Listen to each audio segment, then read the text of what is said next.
Dia hidup dan berkuasa selamanya. Telah menang, telah menang. Kristus bangkit dan menang.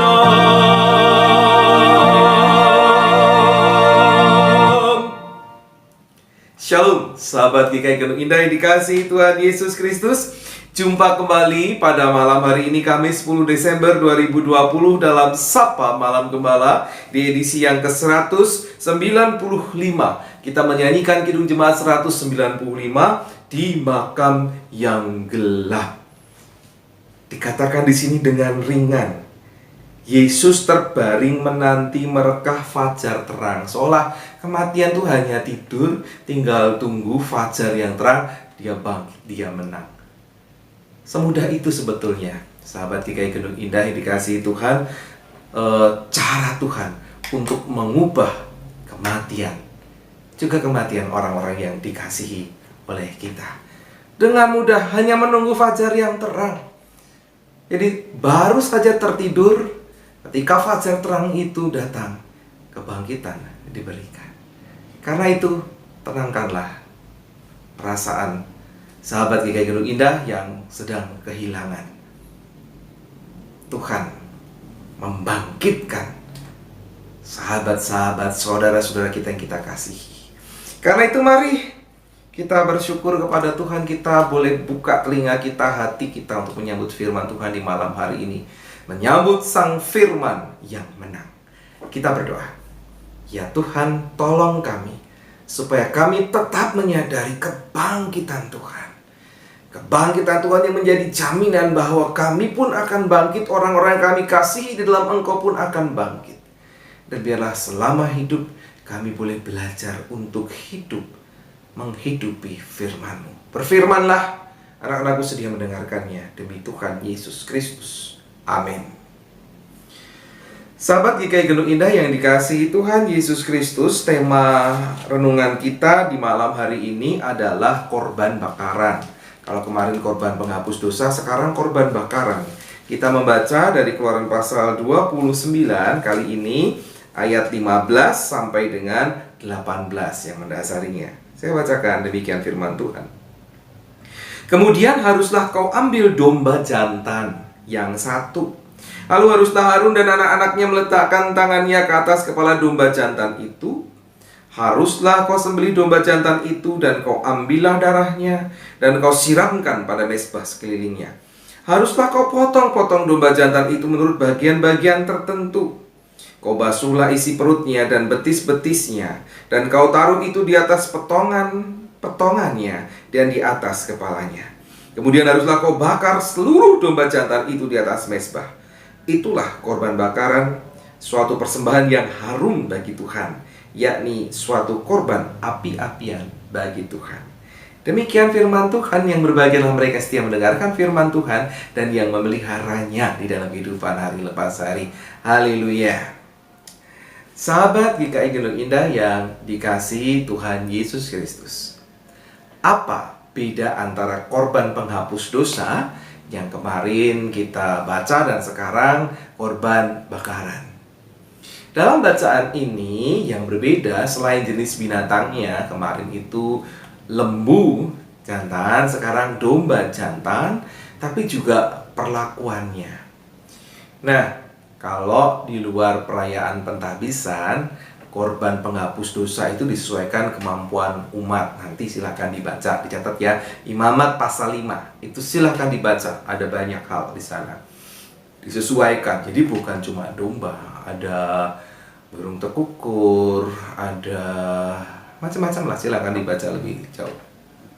Nah, kita juga memperhatikan pada saat ini ada beda perlakuan antara dua korban itu, korban penghapus dosa dan korban bakaran. Untuk korban penghapus dosa ada bagian yang dibakar di dalam, di mezbah, ya, di mezbah korban bakar, di mezbah untuk membakar itu, dan juga di luar tenda dibakar. Jadi ada bagian yang berbeda, dibakar di dalam dan di luar.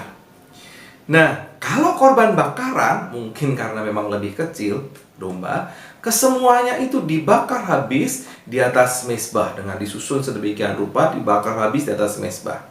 Dan juga di sana, sahabat GKI Gunung Indah mendapat sebuah kalimat, apa itu? Disebut sebagai persembahan yang harum bagi Tuhan.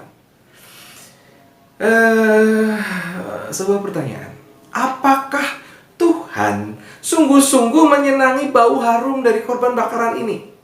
Seperti saudara dan saya mencium daging bakar, iga bakar, dicium, oh harumnya begitu. Apakah Tuhan juga seperti itu? Ya, ketika mencium bau-bauan korban bakaran itu, apakah seperti itu? Nah, sesungguhnya korban ini merupakan lambang dari para imam yang kita habiskan. Ya kan penghabisan iman. Nah, ini lambang para imam yang sedang ditabiskan itu. Bahwa mereka menyerahkan seluruh kehidupan mereka kepada Allah.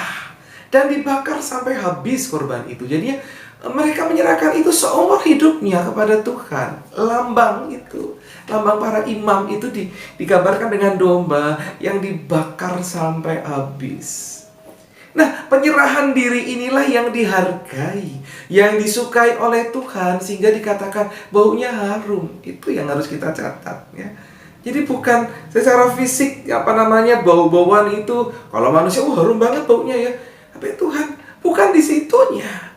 Tetapi yang dilihat adalah para imam ini, yang memang menyediakan diri untuk mempersembahkan tubuhnya untuk pelayanan kepada Tuhan sepenuh hidupnya. Nah, ingat pula ya bahwa Rasul Paulus juga mengajarkan kepada kita, kepada setiap orang percaya, untuk menyerahkan tubuhmu, untuk menyerahkan kehidupan kita pada Allah sebagai persembahan yang hidup. Roma 12 ayat 1 ya. Serahkanlah tubuhmu sebagai persembahan yang hidup, persembahan yang berkenan kepada Allah. Itu adalah ibadahmu yang sejati. Nah, kehidupan itu diserahkan kepada Tuhan. Itu berarti apa? Bahwa bukan hanya para pelayan khusus, bukan hanya para imam atau pendeta saja, bukan. Bukan hanya mereka yang berkesempatan untuk menyerahkan seluruh hidupnya pada Tuhan. Melainkan apa? Seluruh dari kita, saudara-saudara, sahabat GKI Gunung Indah juga punya kewajiban, kesempatan untuk menyerahkan hidup sebagai persembahan yang hidup. Melalui apa? Melalui kehidupan yang berkenan di hadapan Tuhan. Jadi bukan hanya pelayanan-pelayanan seperti yang saya kerjakan, tetapi kehidupan yang berkenan di hadapan Tuhan, tunduk, patuh, pasrah, berserah, manut. Itu persembahan yang hidup. Nah, karena itu sahabat GKI Gunung Indah dikasih Tuhan, kerjakanlah. Mari kita berdoa. Tolong kami ya Tuhan, memahami firman-Mu ini dan menyadari bukan hanya para imam yang harus mempersembahkan tubuhnya, pelayanannya, kehidupannya, tetapi setiap kami memang di dalam bidang kami masing-masing.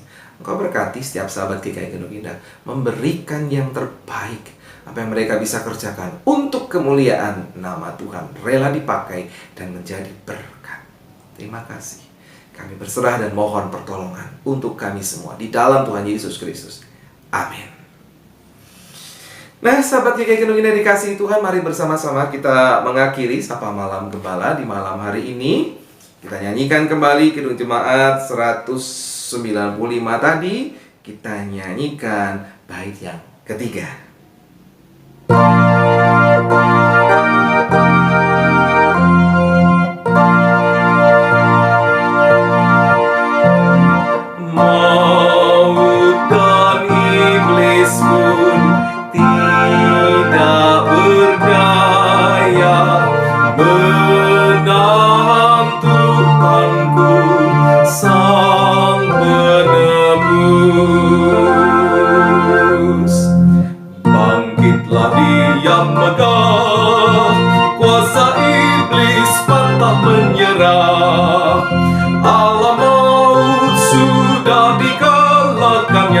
Ia hidup dan berkuasa selamanya. Telah menang, Kristus bangkit dan menang.